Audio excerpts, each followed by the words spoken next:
Anak muda bahkan bocil bisa banget jadi sumber inspirasi kita. Dan belajar itu gak harus sama yang lebih tua. Sama yang lebih muda pun lo bisa dapat banyak pelajaran bro.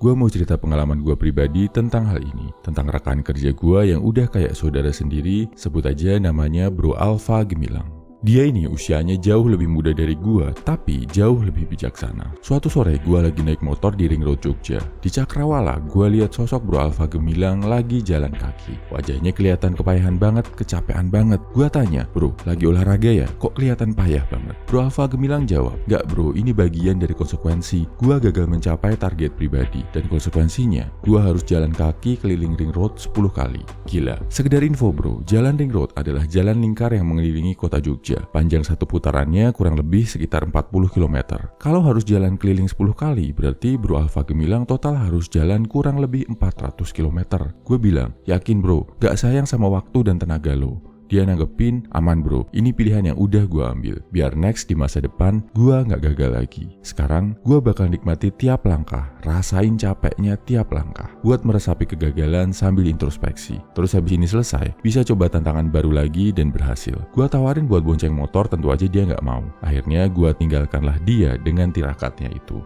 Di atas motor, gue berpikir tentang kegilaan Bro Alfa Gemilang tadi, terutama tentang sikap satria buat menjalani konsekuensi, dan kecintaan mereka terhadap kesulitan. Jujur, kalau dipikir, target pribadi Bro Alfa Gemilang yang harus dia capai ini berat. Harus naikin omset penjualan sampai miliaran. Kalau gue yang gagal, boro-boro mau jalanin konsekuensinya, pasti udah galau, bingung, ngehang duluan, gak bisa ngapa-ngapain. Dan Bro Alfa Gemilang ini, walaupun masih muda, spiritnya jauh lebih tinggi dari gue. Selalu pasang target pribadi yang tinggi, lebih tinggi dari angka lazim. Ada peluang baru, gas. Ada tantangan, gas. Ada kesempatan untuk berhasil, walaupun kecil, gas. Belum lagi, hobi mereka untuk menikmati penderitaan. Dia pernah komitmen gak makan nasi sebelum dapat sekian juta dolar. Sering bela-belain gak pulang lebaran buat garap bisnisnya. Pernah juga membuang diri ke ujung Afrika, ke negara-negara macam Togo dan Zimbabwe, dengan budget terbatas dengan tujuan menempa diri. Dari mereka gue belajar, dan dari lo yang sering kasih komentar dan berbagi cerita, gue juga banyak belajar bro.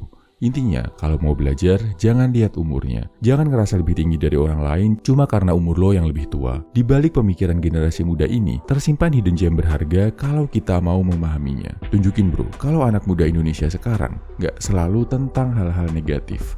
Gak selalu tentang cari sensasi murahan di medsos, dan gak selalu tentang bikin masalah dan berbuat onar. Tapi anak muda Indonesia saat ini adalah generasi terbaik bangsa yang kreatif, pemberani, dan punya sikap satria. Gue yakin kalau lo, generasi muda Indonesia sekarang ini, bisa bikin negara kita makin berjaya. Oh ya, Bro Alfa Gemilang ini beberapa waktu yang lalu ngobrol ke gue, mau bikin anak dari pria 1% namanya hvm.co.id. Gue bilang, gas bro, sepanjang yang lo bikin besar manfaatnya buat para pria di Indonesia. Nah, buat lo yang penasaran sama kegilaan-kegilaan dan kebermanfaatan yang akan dibuat Bro Alfa Gemilang di hvm.co.id, lo bisa cek Instagramnya di kolom deskripsi atau bio. Salam high value man, semangat bro.